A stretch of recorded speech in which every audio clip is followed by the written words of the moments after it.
EU. Buongiorno Carlo, a lei la linea. Buongiorno.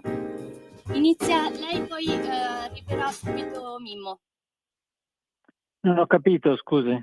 Sì, buongiorno. Allora, Mimmo, adesso lo ricolleghiamo. Ha detto di Sì, iniziare pure lei. va bene. Perfetto, la ringrazio. Quando vuole in diretta. Va bene, vado allora. Buongiorno a tutti, vi parla Carlo Maria Persano da Radio Libertà per annunciarvi l'argomento di oggi. Visto che siamo caldi della notizia dei dazi, ci sembra giusto tornare su questo argomento e vedere un po' di capire meglio che cosa sta succedendo e che cosa è già successo e cosa sta per succedere.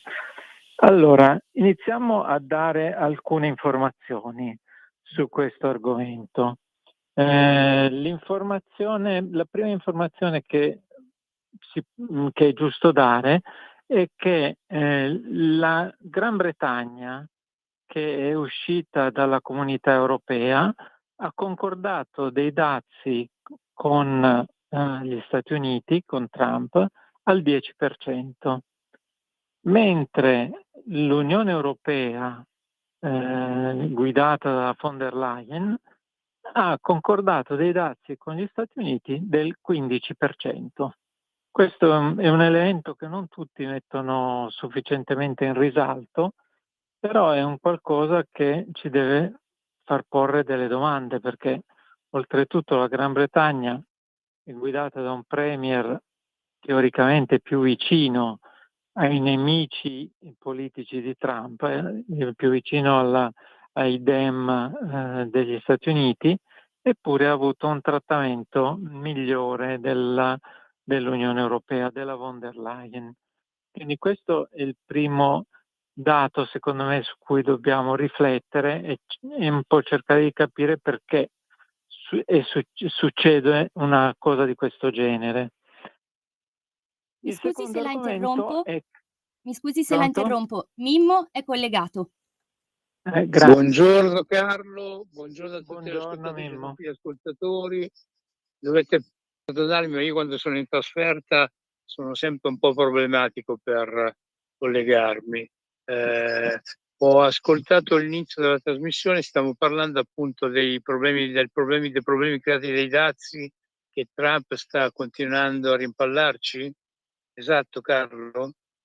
Più che rimpallarci, come abbiamo già detto nei giorni scorsi in precedenza a tutto quello che era preannunciato, c'è un elemento di fondo, che chi ha lo squilibrio commerciale sono gli Stati Uniti, chi ha il vantaggio nello squilibrio commerciale è l'Europa e la Cina, quindi non poteva finire in una maniera troppo diversa da come è finita. Questo era un qualcosa che qualcuno voleva negare con scuse di ogni tipo, ma la realtà era questa. Gli Stati Uniti da anni e anni stanno subendo uno squilibrio commerciale e quindi prima o poi qualcosa doveva succedere.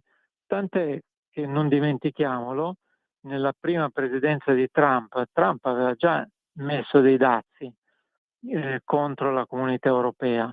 Domanda: l'amministrazione successiva, quella di Biden, quella dei democratici, quella che diceva di non essere favorevole, li ha poi elevati questi dazi? No, li aveva tenuti pari pari. Quindi sempre le solite ipocrisie, sempre le solite chiacchiere, ma si erano tenuti bellamente tutti questi dazi. E avevamo iniziato adesso col dire, Mimmo, che c'è già una grossa differenziazione, che lo UK, la Gran Bretagna, che è fuori dalla Comunità Europea, ha un dazio al 10%. Noi, tutta la Comunità Europea guidata da von der Leyen, abbiamo un dazio al 15%, e anche su questo faremo una riflessione. Poi c'è un altro argomento, ci sono altri due argomenti, diciamo, sempre sui dazi, da porre come scenario iniziale. Allora, il secondo argomento è che L'Italia, al contrario, per esempio, della Gran Bretagna, dovrebbe essere accreditata di relazioni reciproche tra il governo italiano e il governo americano molto migliori di quelle che dovrebbe avere il governo della Gran Bretagna, di Starmer. Quindi la domanda è: ma se l'Italia avesse trattato questi dazi, personalmente, chiedendo a Bruxelles una dispensa dal presentarsi tutti uniti in questa trattativa, sarebbe riuscita a ottenere dei dazi migliori o addirittura un'esenzione? Beh, diciamo la verità, la risposta appare in tutta evidenza affermativa, cioè appare in tutta evidenza che se l'Italia avesse voluto trattare singolarmente questi dazi, avrebbe avuto una capacità nei confronti del governo degli Stati Uniti, anche nei confronti dei rapporti personali con Trump, di vari elementi presenti nel governo, tra cui, inutile negarlo, sia la Lega che Fratelli d'Italia, molto meno i rapporti che potrebbe avere Forza Italia, perché Forza Italia si sa che era molto legata ai Clinton e a Bush, che sono acerrimi nemici di Trump. Cioè sono la vecchia destra liberale, non la cosiddetta destra populista alla Trump. Quindi, voglio dire, l'Italia, primo elemento abbiamo detto, la Gran Bretagna ha avuto un trattamento migliore. L'Italia avrebbe potuto avere un trattamento addirittura migliore rispetto alla Gran Bretagna, ma ci ha rinunciato. E anche su questo poi dovremmo discutere, perché poi Bruxelles non è che ha sempre trattato bene l'Italia. Ci piacerebbe capire che cosa succederà in cambio di questa lealtà che l'Italia ha avuto nei confronti di Bruxelles, nonostante anni di persone che arrivavano anche con insulti a parlare della situazione italiana, prima di finire loro in una situazione anche peggiore. Ricordiamo, no? Le risatine contro Berlusconi tra la Merkel e Sarkozy, le prese in giro, quindi voglio dire, erano tutte offese al nostro paese, diciamo la verità. Poi fa niente che oggi la Francia è in una situazione probabilmente peggiore. Oggi in Italia è una situazione decente e la Francia invece sta andando nei guai abbastanza seri. Quindi, secondo elemento, l'Italia rinuncia per lealtà nei trattati, rinuncia a trattare personalmente questi aspetti dei dazi. Anche se, attenzione, si sente già parlare di prodotti che potranno essere esenti dai dazi e quindi diciamo che l'Italia, almeno questa volta, potrebbe avere anche un piano B di fronte a un comportamento non perfettamente leale da parte di Bruxelles. Quindi teniamo presente anche questo secondo aspetto della lealtà e della trattativa non introdotta dall'Italia, lasciando la guida esclusivamente alla von der Leyen. E poi c'è un terzo elemento importantissimo e legato anche al secondo elemento. Il terzo elemento è, teoricamente, in un mondo di paesi dove finalmente si riequilibrano le bilance commerciali, in un mondo perfetto su questi riequilibri, a questo punto dovrebbe essere la Comunità Europea ad andare dagli amici indiani, ma soprattutto dagli amici cinesi, a dire scusate, riequilibriamo un attimo le nostre bilance commerciali, perché vi abbiamo lasciato venire qui con tutti gli imbrogli di questo mondo e adesso forse è ora di finirla. Quindi gli imbrogli di questo mondo definiamoli anche, perché non diamo parole vuote. imbrogli di questo mondo sono essenzialmente che alla Cina e anche in parte all'India è stata regalata tutta la tecnologia di questo mondo e loro hanno solo sfruttato questa tecnologia per farsi forti a loro volta. Si poteva immaginare qualcosa di questo genere? Certo, i vari Draghi, Prodi, Ciampi facevano finta di non immaginarlo, ma tutti l'avevamo immaginato benissimo, una situazione di questo genere. E poi c'erano i dazi occulti che erano determinati sia dalle lentezze doganali da parte della Cina e anche dell'India, ma soprattutto della Cina, parliamo in questo momento, ovvero esportare un nostro prodotto nei confronti della Cina comportava una finta burocrazia doganale tale da rendere il prodotto meno vendibile. Quindi già c'era questo aspetto, ma poi c'era anche, tutto l'aspetto relativo al sostegno governativo occulto, che tanto occulto non era perché, per esempio, i trasporti era facilissimo capire come il governo rendesse praticamente gratuito il trasporto di quei prodotti verso i paesi dove andavano a vendere. Quindi di fronte a tutto questo consideriamo adesso un aspetto che sovraintende a questi ultimi due punti, che è la Germania. Cioè, quindi noi subiamo sostanzialmente i dazi di Trump per colpa della Germania, essenzialmente per colpa della Germania. Trump ce l'ha con la Germania, in parte con la Francia, ma soprattutto con la Germania, perché in Germania sono stati grandi amici con tutti i governi degli Stati Uniti che che credevano e volevano la globalizzazione, mentre paesi come l'Italia soffrivano questo aspetto perché vedevano i tedeschi che andavano a cercare paesi a basso costo di manodopera per mettere in concorrenza i prodotti italiani con i prodotti di questi paesi a basso costo di manodopera, vedi la Cina per esempio.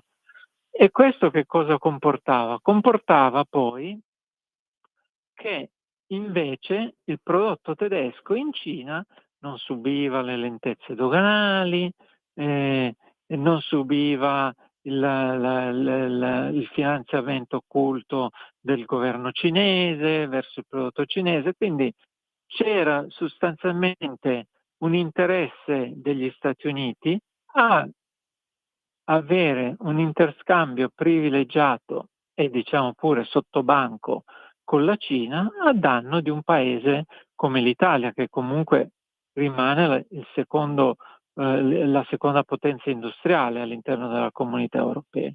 Quindi diciamo c'è anche questo secondo e terzo aspetto in cui da una parte l'Italia si dimostra leale nei confronti della Germania e della Francia e di tutta la comunità europea, rinunciando ai rapporti privilegiati con gli Stati Uniti. E dall'altra adesso dobbiamo stare a vedere se la Germania smetterà di fare questi accordi sottobanco commerciali con la Cina e si renderà leale nei confronti dell'Italia. Quindi io suggerirei questo come argomento di oggi. L'Italia nei prossimi mesi deve stare molto attenta a guardare che cosa succede nell'ambito commerciale e al momento in cui si accorge che la Germania non recede da tutte quelle trattative relative alle forniture, per esempio le grandi forniture degli enti parastatali tedeschi nei confronti della Germania, della Cina, dove noi forniamo 5-6 miliardi di prodotti all'anno e loro ne forniscono 54. Quindi anche lì bisogna capire perché queste trattative vengono fatte scavalcando, diciamo, l'ente centrale governativo a Bruxelles, e invece le trattative sui dazi sono state fatte senza scavalcare l'ente governativo di Bruxelles. Cioè, ci sono tutti questi aspetti da considerare, considerando che molto probabilmente i rapporti tra l'Italia, tra questo governo italiano e Trump continueranno a essere buoni, e di fronte a un comportamento non altrettanto leale di Bruxelles, l'Italia potrebbe e dovrebbe a questo punto chiedere dei rapporti diretti commerciali con gli Stati Uniti e trattare queste famose esenzioni sui prodotti italiani di cui si sente già parlare abbondantemente. Carlo? Sì. Pronto, Carlo? Sì, io sento. Chi parla? Pronto?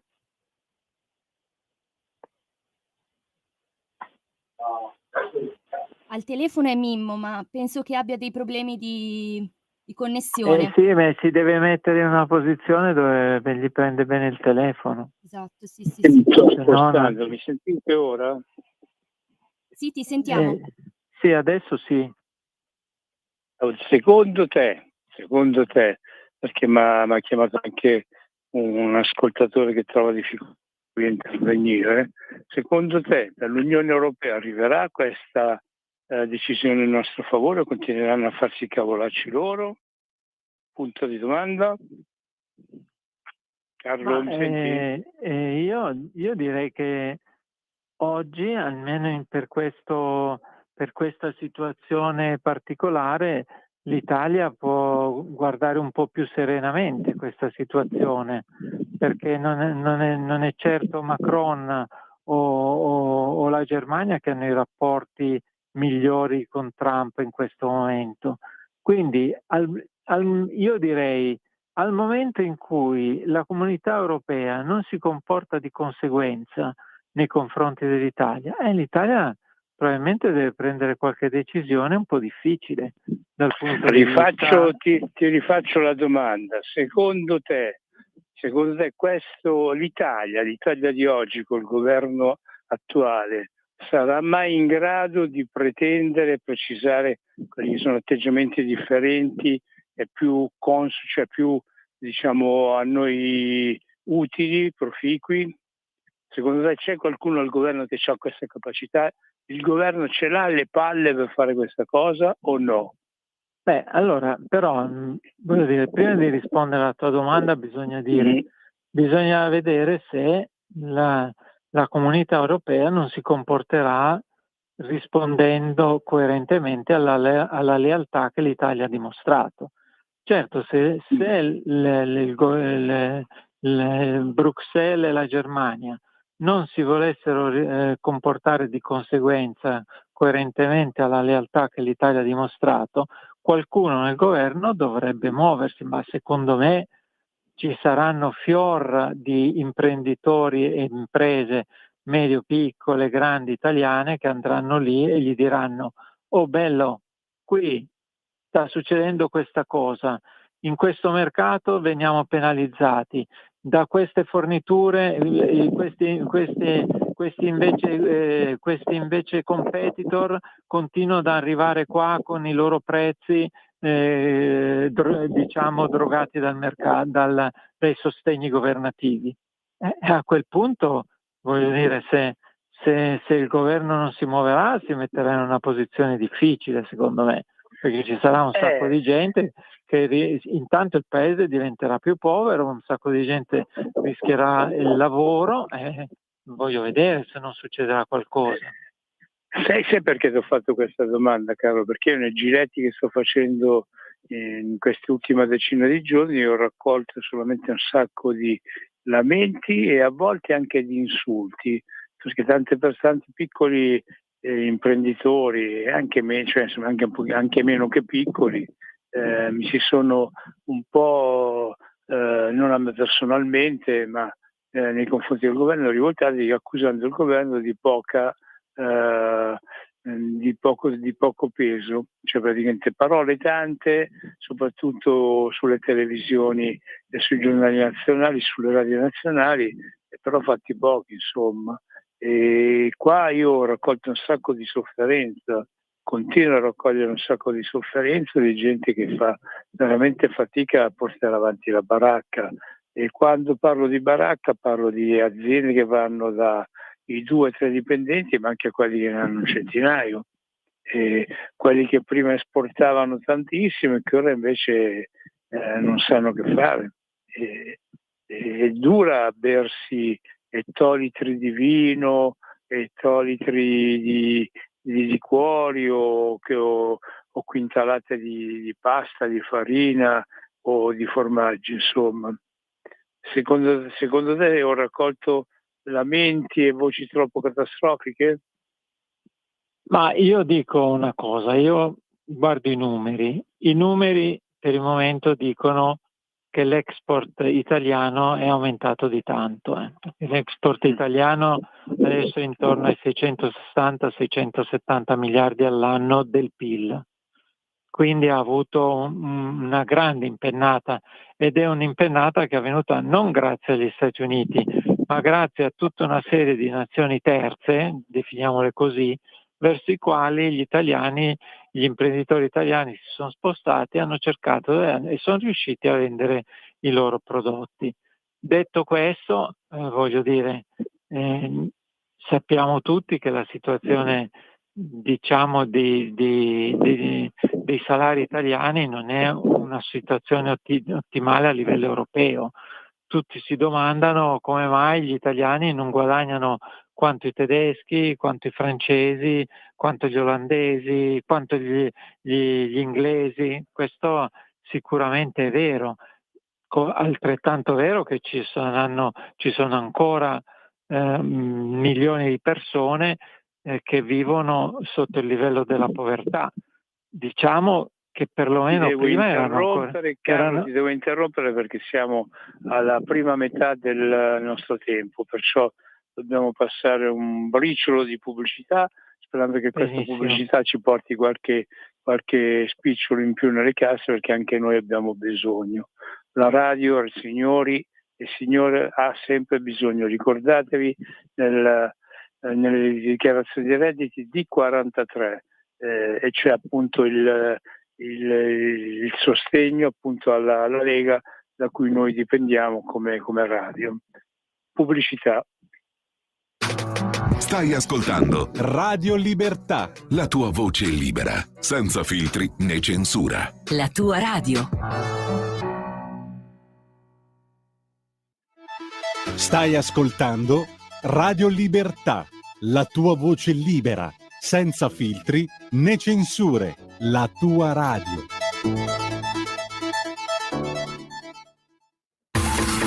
Ehi tu, non trovi più il segnale di Radio Libertà sulla tua radio DAB? Non disperarti, risintonizza! Sì, ma come? È facile, tasto menu, poi scegli il tasto corrispondente alla ricerca automatica dei canali, attendi qualche minuto e tutte le stazioni DAB della tua zona saranno disponibili. Di nuovo a voi la linea. Grazie, rieccoci, siamo sempre su Radio Libertà. Questo è lo spazio più del martedì pomeriggio, siamo in compagnia di Carlo Persano, che ha iniziato e condotto magistralmente questa trasmissione, visto che appunto io ho avuto un pochino di complicanze nel collegarmi. Carlo, sì. ti avevo fatto appunto una domanda, tu mi stavi rispondendo appunto. Ti stavo dicendo, allora, ci sono dei dati evidenti. Allora, il primo dato che le esportazioni italiane sono enormemente aumentate, perché sono intorno ormai ai 660 e 670 miliardi di PIL. C'è da dire una cosa, sono aumentati anche come dato gli occupati, le persone che prendono uno stipendio, c'è questo comunque, quindi sono tutte persone che stavano meglio rispetto ai governi precedenti, questo è indubitabile. C'è però da dire una cosa, che alcune persone oggi, pur percependo uno stipendio, vivono in povertà, perché ovviamente i costi della vita sono leggermente aumentati, ma comunque non sono stipendi tali da poter far sorridere tutti quanti. Anzi, si parla di oltre il 50% degli italiani che non farà neanche un giorno di ferie, e più una consistente parte dell'altro 50% che si farà 2 o 3 giorni, una settimana. Quindi le spiagge della Riviera Romagnola si sente dire che sono abbastanza vuote. Quindi voglio dire, che ci sia una situazione di malessere e di disagio è inutile negarlo, è vero, però che oggi ci sia una situazione in cui si sta tentando di riparare il più possibile a errori che vengono da decenni, che arrivano dal 1993, voglio dire, è altrettanto vero. Cioè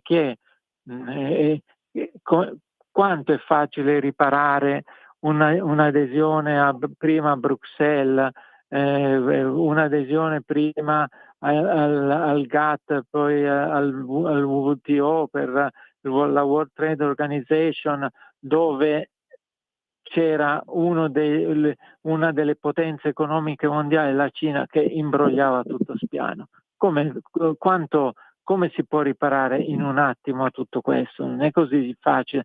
Come si può riparare a un euro che ci ha tolto la sovranità monetaria e che quindi ci costringe agli umori oggi di un lituano, domani di un polacco, dopodomani di un francese? Cioè, è chiaro che una situazione di questo genere, in un paese dove c'è tanta intelligenza, ripeto, fortunatamente ce n'è ancora, anche se ne scappa ancora tanta come giovane, c'è tanta intelligenza e c'è tanta gente che ha voglia di lavorare e lavora con l'accuratezza riconosciuta.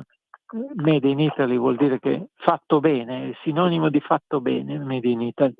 Quindi a questo punto, voglio dire, è chiaro, le basi ci sono, però ci sono decenni di errori del passato a cui bisogna porre rimedio. Tu dici avere le palle. Avere le palle oggi io non vedo un governo che vuole una rottura frontale con l'Unione Europea. Non lo vedo in questo momento. Mi domando anche se sarebbe poi così facile e se non comporterebbe anche dei rischi una rottura totale.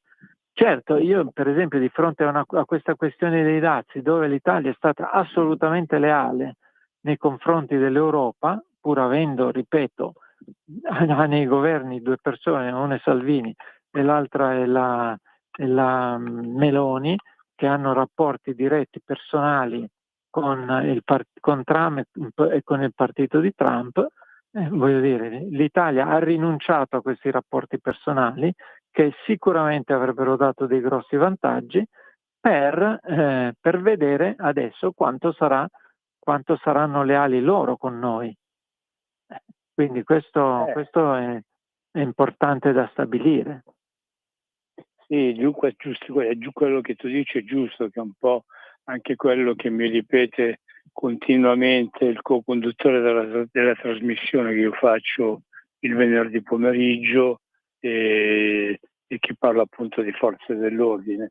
Giustamente mi dicono, noi abbiamo vissuto, facciamo parte di un partito che appunto facciamo parte di un paese in cui per decenni sono state ignorate tante cose. Rimetterle a posto non è una cosa che si fa in 448, fossimo dei maghi, se le cose si potessero sistemare con una bacchetta magica sarebbe un attimo. Il problema però, ecco, io in questi giorni sto incontrando un sacco di imprenditori o gente comunque di un certo industriali di un certo spessore che mi dicono, insomma, io imposto oggi quello che appunto faccio i programmi di lavoro per quello che sarà un articolo che io vendo da qua a 16 mesi, se non a 24 mesi. Come faccio io a regolarmi appunto se non ho la certezza di come saranno le cose da qua a non a un mese, ma da qua a una settimana, perché qua appunto a secondo di come uno di questi leader mondiali si sveglia, o ne dice una cosa o ne dice un'altra. Io non sono mai stato a favore tanto degli Stati Uniti, no? Nota la mia antipatia in questi nei confronti di questo paese, perché appunto ultimamente l'atteggiamento di Trump me lo sta rendendo ancora un pochino più antipatico, perché non è che possiamo stare agli umori di come si sveglia un presidente oggi, di come si sveglia quell'altro presidente domani, insomma. Giustamente chi lavora dice io oggi devo tracciare un programma da qua da 1 anno e mezzo a 2 anni. Come faccio? Forse ecco la risposta è te come fai, bello. Dato che in Italia ormai gli imprenditori sono tutti quanti diventati prenditori, si tocca ritornare al passato in cui appunto certi imprenditori tiravano fuori il portafoglio dalla tasca e investivano del loro, e con quello ci si rischiava, perché una volta c'era il rischio di impresa. Oggi sembra che sia sembra una bestemmia quando uno la pronuncia questa parola. Carlo? Ma io dico, allora, qui dobbiamo entrare per forza in un discorso un po' più ampio, che arriva anche a parlare del dollaro a questo punto. Perché? Allora, qui non si sta parlando solo di dazi, qui si sta parlando di una svalutazione che ha il 15% a favore del dollaro, che è una svalutazione competitiva. Quindi già uno deve domandarsi perché devo accettare la svalutazione competitiva, a cui si aggiunge, del 13% la svalutazione, a cui si aggiungerà questo 15%, quindi andiamo verso il 28% di dazi. Dazi non sono il 15%, sono il 15 più quel 13, quindi andiamo verso il 28% dei dazi. Dopodiché c'è un ulteriore aspetto, che è quello del fatto che la von der Leyen si è impegnata a comprare prodotti dagli Stati Uniti per 600 miliardi e tra questi prodotti c'è il gas liquefatto. Allora, qui ci stanno vendendo tutti quanti che la Russia sta preparando una guerra contro l'Europa. Ma chi l'ha detta questa cosa qui? Da dove si vede? Da dove si capisce che succederà una cosa di questo genere? Non c'è neanche un segnale in giro che una cosa così può succedere. Quindi, io ieri, venendo al caso di liquefatto era la americano, terza rete o se era la 7, praticamente ho sentito che a fronte della dichiarazione di Trump che diceva che riduceva a 12 giorni i termini con cui si doveva concludere il conflitto russo-ucraino, in pratica Trump diceva, Trump appunto ha fatto questa battuta e se ne è uscito fuori un responsabile, un generale russo, il capo di quello insomma che decide a livello di strategie militari, ha detto qua andiamo, se Trump non smette di fare il coglionazzo in questa maniera, andiamo verso una guerra diretta tra Russia e America. Ora non so se appunto è stata sicuramente sarà stato un discorso travisato, perché visto che io l'ho sentito dire sulla terza rete, che è un canale appunto notoriamente di sinistra, e dalla 7 che è pure peggio, può darsi che sia una fake news, può darsi, eppure potrebbe anche essere in queste sparate che ogni tanto si lanciano da una parte all'altra del mondo. Può essere anche stata pronunciata questa battuta, cioè perché sentire minacciare da uno che insomma è di poco sotto a Putin, che se Trump non smette di fare il minchione, la Russia, cioè con la Russia si va a finire la guerra, e quando si parla di guerra fra Russia e America si parla di guerre mondiali. o esagero io? Certo, sì, ma voglio dire, se qui per succedere una cosa di questo genere, cosa dovrebbe succedere? Che gli americani forniscono i missili agli ucraini e forniscono la copertura satellitare, perché questi missili sono praticamente inutili se i satelliti degli americani non li guidano fino agli obiettivi in Russia. Quindi deve succedere una cosa di questo genere. Oggi chi la vede una cosa così? Cioè, voglio dire, certo, al momento in cui gli Stati Uniti dovessero dare missili a lunga gittata e dare la copertura satellitare per colpire gli obiettivi, a quel punto sì, se entreremmo in un'area di grande rischio. Ma oggi io quest'area di grande rischio non la vedo. Io oggi mi domando perché c'è quel gas liquefatto che dobbiamo comprare dagli Stati Uniti, costerà come il gas che ci arrivava dalla Russia o costerà il 30% in più, il 50% in più? Cioè, mi pare che prima lo pagavamo un quarto di quello che ci costa quello americano adesso. Ma adesso bisogna vedere, no? Perché con la svalutazione che c'è in atto, bisogna anche vedere com'è questa cosa qua. Bisogna vedere la compensazione tra import ed export, se lo renderà un po' più vantaggioso o meno. Quindi secondo me non c'è questo aspetto per cui noi dovremmo comprare quel gas, perché il gas russo non lo dobbiamo più comprare perché la Russia ci vuole attaccare. Cioè la Russia, finché non verrà data la copertura ai missili a lunga gittata, non ci attaccherà mai, secondo me. Non ha nessuna intenzione di attaccarci.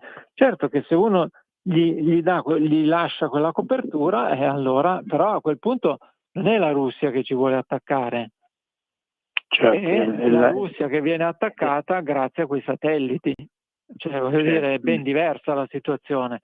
Non puoi la NATO che si è stancata di quelli che erano gli equilibri stabiliti a Yalta al termine del secondo conflitto mondiale e vuole appunto provocare sto bordello, insomma, per dire in maniera in spiccioli, insomma, o no? Sì, ma però è ben diverso da dire i russi ci attaccano, no.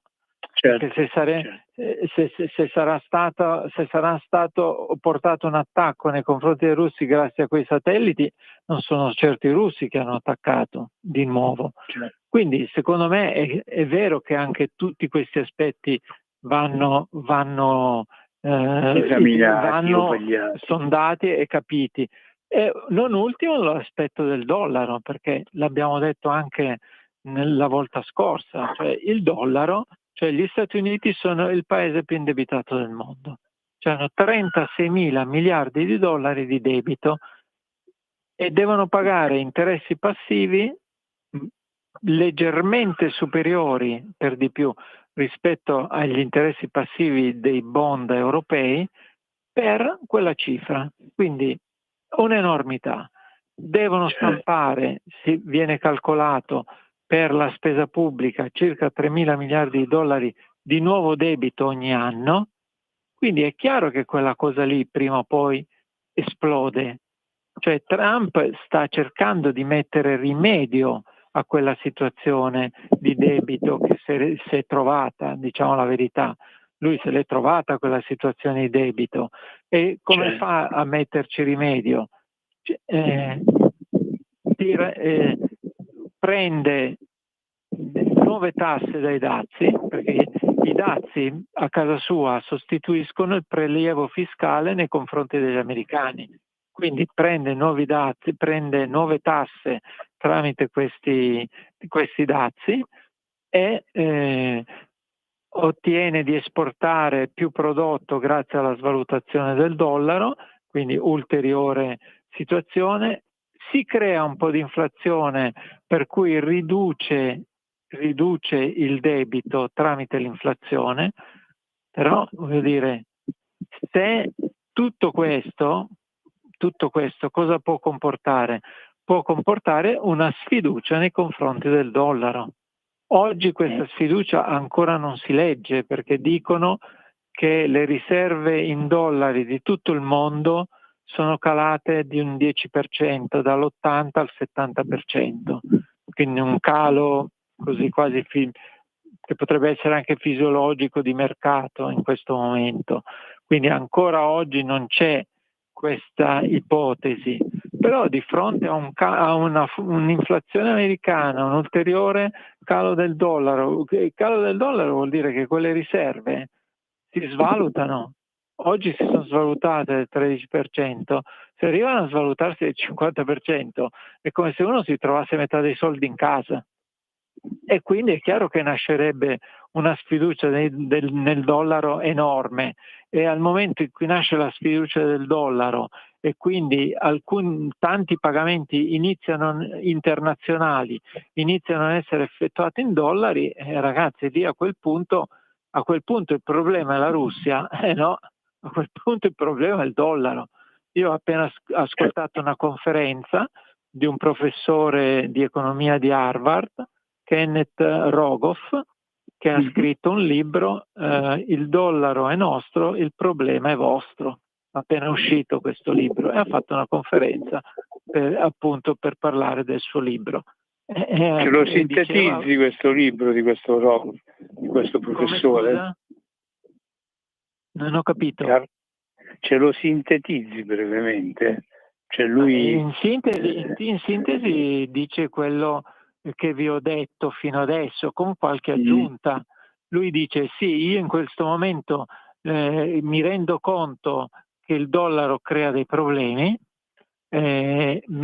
però se guardo i numeri in questo momento, quello che ho appena detto, non vedo le riserve di dollari presso le varie nazioni, riserve che servono per pagare il commercio internazionale, diciamo, gli acquisti internazionali. Non vedo queste riserve calare, non vedo che le nazioni si stanno liberando dei dollari a causa diciamo della svalutazione del dollaro.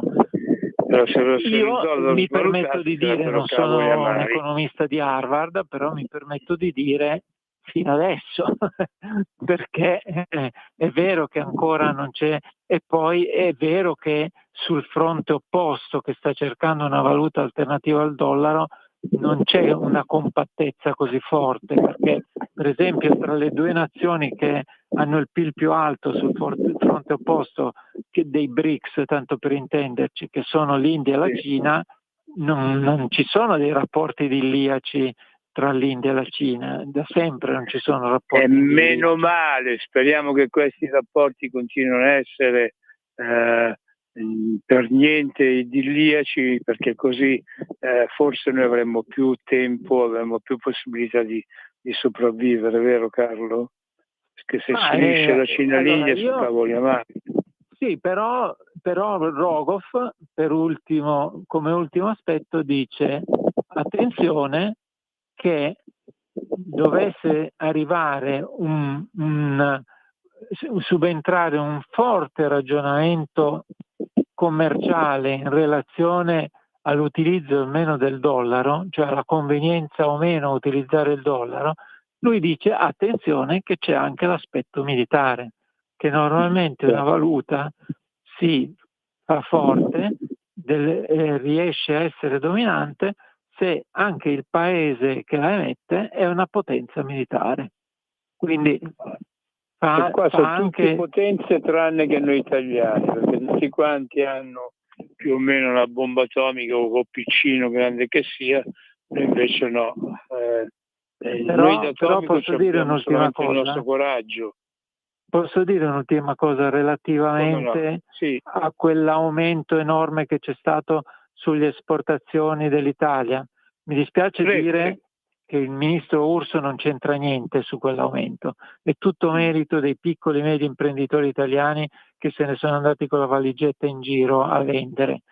Però diciamo una cosa anche: quando fanno i sondaggi su qual è il passaporto più ambito nel mondo, quale risulta? È il nostro. No, quello lo riscontriamo da tutti quelli che tirano fuori gli avi, i nonni. No, ma non è solo quello, perché l'italiano non è vissuto come un interlocutore arrogante dal punto di vista commerciale. Sì, non è vissuto come uno che vuole fare il prepotente e che vuole ragionare sulla vendita o sull'acquisto che sta facendo. Non ha l'arroganza. L'italiano, grazie a Dio, non ha l'arroganza, non si pone in modo arrogante. L'unico problema è che con questo non porsi in maniera arrogante ci pigliano sempre per minchioni praticamente, almeno l'Unione Europea fino ad oggi. Intanto le vendite extraeuropee sono aumentate di 200 miliardi nel PIL.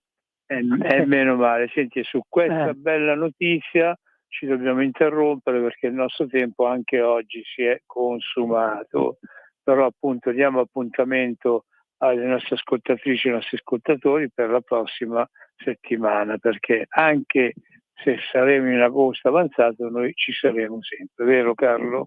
Verissimo, Carlo. Va bene. Grazie a tutti. Niente grazie vacanze, Natalia. Oppure ci colleghiamo dalle vacanze. Anche infatti, capito.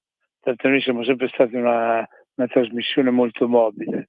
Io questo spazio più l'ho portato in giro per tutta l'Italia e pure all'estero in passato.